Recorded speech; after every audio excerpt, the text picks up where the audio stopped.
Right. So we discussed in the previous episode that the nighttime is Saturnian, the daytime Jupiterian, the winter Saturnian, the summer Jupiterian. So we're in the quadrant of the zodiac that is during winter. Capricorn is December. Then to the left of Capricorn, who's the goat there, we can see the water bearer, Aquarius. Yep. And then top left of Aquarius is Pisces, the two fish there. Mm. And then bottom left of that is the big sea monster, who is Cetus, or the Leviathan in the Bible, who swallows Jonah. And then under Aquarius, who's bearing in the water there, there's an upside down fish on his back, with his belly out. Yeah.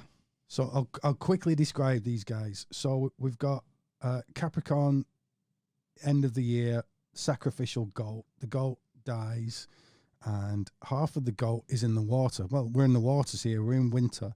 Summer will be fire. Winter is the water. We're in the waters. And you can see all the creatures around here are watery animals.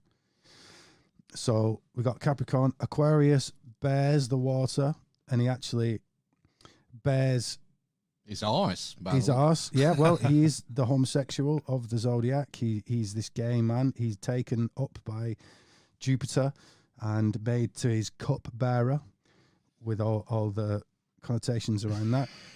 Yeah. That cup is the vessel of water that he has that carries ambrosia, the nectar of the gods. You can quite imagine what that might entail. And he pours out these waters, these fertile waters, that are also the flood waters, the cleansing waters, because this guy's Noah, we'll find out later on.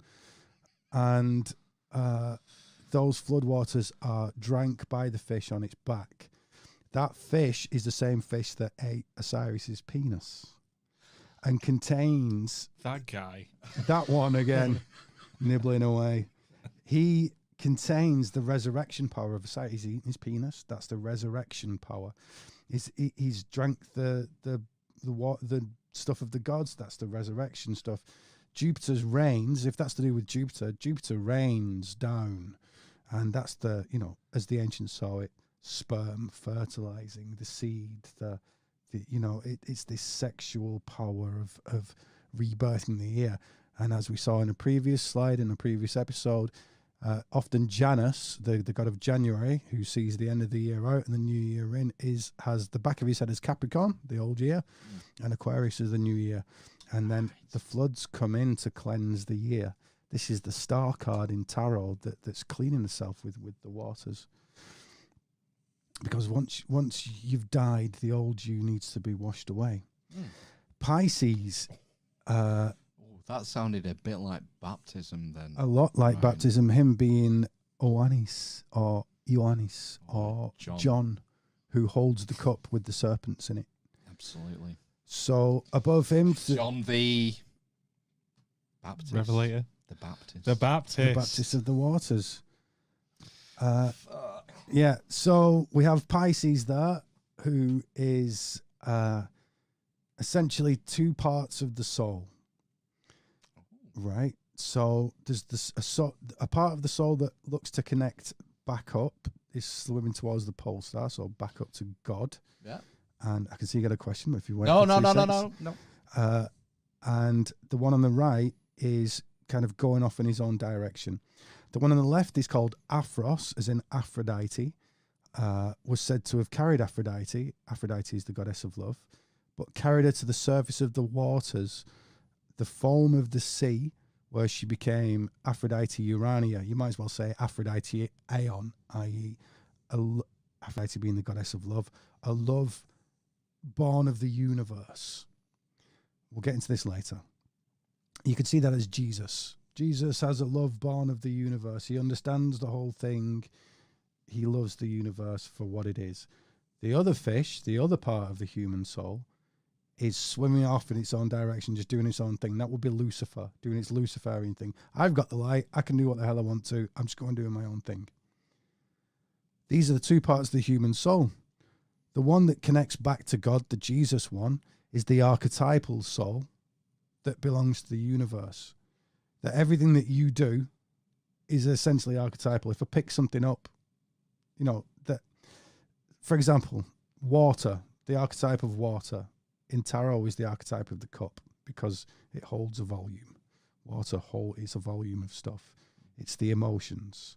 It's, the emotions are your volume of, what the actual flavour of you is right now is interested. That's your emotion. This is the cup which holds you. Do you see where I'm going with it? So that's an archetype. And all these archetypes rule you. There's nothing that you've ever done. You have a child. Well, father's an archetype. Everything, and the womb was a cup. The child is a cup for your genetics and your wisdom. All these things are archetypal. And so a part of you is totally eternal and dependent on the universe. Whereas another part of you that can say, fuck it, is your own soul and is going your own way and isn't necessarily, if you chose to, you could starve yourself even though the universe bids you to eat. Yep. I'm struck by the famous Solzhenitsyn quote regarding this about we have the fish going up, which is the part of the soul that wants to go to unity or God or whatever you want to call it, and then we've got the skewer fish, which you equated to Lucifer. Yeah, and it just reminds me of the Solzhenitsyn quote: "The line between good and evil runs through the center of every man's heart." Yes, lovely. This is what we're witnessing in pictorial, symbolic form. That's gorgeous. I love that. I've heard that before. So now, turning to the dark, we might have said Lucifer, but Luciferianism really is just doing your own thing, essentially, and fuck everything else. Cetus, that would be the dark side of you, basically. I love my wife and kids, but I'm going to go and do what I want to with this woman anyway. Yep. Or whatever. Cetus, is the dark side of God, is the dark side of the universe, is the shadow self of the universe. And he swallows you up. Even if you're sorry, even if you don't want anything to do with it, your father's died, your house collapsed, right. You just lost your leg, and it swallows you up. That's Jonah in the belly of the whale. And once he comes out of the belly of the whale, he's a prophet of God because he's assimilated the dark side of God. As Jordan Peterson often talks about with Jung, that Aeon, the book Aeon, was much of it was about, okay, the Nazis were real, but that's in you, and don't think it isn't in you. You would do those things. Look at what's been going on in society recently, and how easily everybody's led, and how easily everybody makes decisions for other people. My morals will overlap onto your morals because my morals are superior. I have the backing of other people. That is so very dark. I'm so upset about it. However, that is the dark side of God. That's somebody else's consciousness, i.e. my unconscious. And that, as with a storm that wrecks my house, is the dark side of God. And once you can be swallowed by it and integrate yourself with it and become a wounded healer, there's your ticket. And that's why if Jesus was to give any sign, it would be the sign of the Leviathan, because Jesus essentially, as with those two Jesus fish, the two fish of Pisces, reunite you with the archetype of the androgynous infinity, which is the neutral null state of God. It's all opposites annihilating each other into a kind of love thing, but that would be for another episode. Yeah. Equilibrium. Yep. Conscious and unconscious are the same. Yep. So we go back to the pillars. We've got Jesus with a with the. Is that Jesus? I know it doesn't look like him, does it? Well, don't forget I've coloured these. Put a bit of weight on. Yeah, chubby Jesus. It's a unit. Yeah.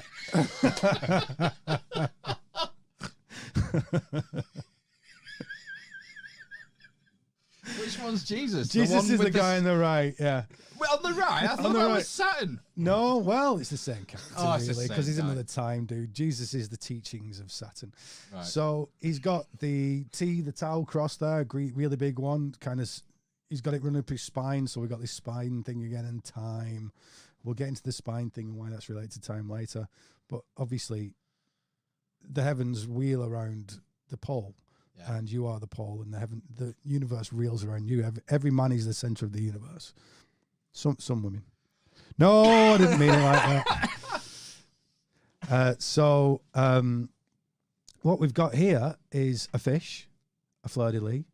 Yep. Peter talking to Jesus. This is at the point in the Bible where Jesus, having started off as the Lamb of God, is now the fisher of men. And it's at the end. At the beginning is Aries, the ram, and at the end is Pisces, the fisher of men. Jesus has died at this point and come back. And he rocks up to the Sea of Galilee or wherever his local shore is and sees his mates in a boat. Oh, what are you up to? Yeah. And You don't recognise him, do they? no, whoever you are, we're trying to catch some fish. Do you mind? Listen, have you caught anything? No. Who are you? Right, cast your nets to the right, and you'll catch some fish. Who the fuck's this prick over here? Just fucking throw it out. He's watching. He's big. He's a unit. So they throw out this net, and you can see the net behind Jesus there in blue. And they catch 153 fish. Fucking hell, mate. Who are you? Peter gets out. Oh, bloody hell, it's Jesus. All right, Jesus. He says on his knees. And Jesus he's like, flipping heck, Jesus. That's amazing. You're back from the dead. And Jesus is like, yeah, yes, my son, and all this Jesus stuff. But so that's the story, and something to keep in mind. Basically, they cast the net to the right and caught the fish. So you'll notice that Peter there on his knees has got a fleur-de-lis going out of him, which is kind of a symbol of the tree of life. I'm going to say that those two hooks are like the ecliptic of the planets. There's lots going on here. But basically, it's the Holy Trinity. It's lots of things condensed into one symbol. It's a very dodgy-looking fleur-de-lis as well. It looks mushroomoid, let's say. Oof. Caught to the right hook. If I was Peter, that hook's on my right, as in cashewnets to the right. He's caught a fish. Ah, yes, yeah. He's caught a fish, and look, we've got a swastika off to the right as well with a three-legged swastika, just to show you that we're still dealing with all this pole star stuff. The one-legged Saturn going round and round and round. And Saturn's one leg is depicted by the angle of Jesus' staff once again at 23.5 degrees. Of course, it is. Peter's also doing the sign of esoterica with his right hand, which is basically as above, so below, as within, so without. So you have three. You have your thumb, your index finger, and your middle finger. You hide 2 digits. Yeah. So you've got three fingers out in the open, but 2 are hidden. Therefore, occult. Or just finger guns, Yeah, whatever. finger guns. Well, so Peter's at the root of these 3 leaves. Mm. Okay, and he's got 2 fingers out. We'll get back to that later. But we've got this fish, one of these fish, these Jesus fish. Peter's caught a fish. Yes.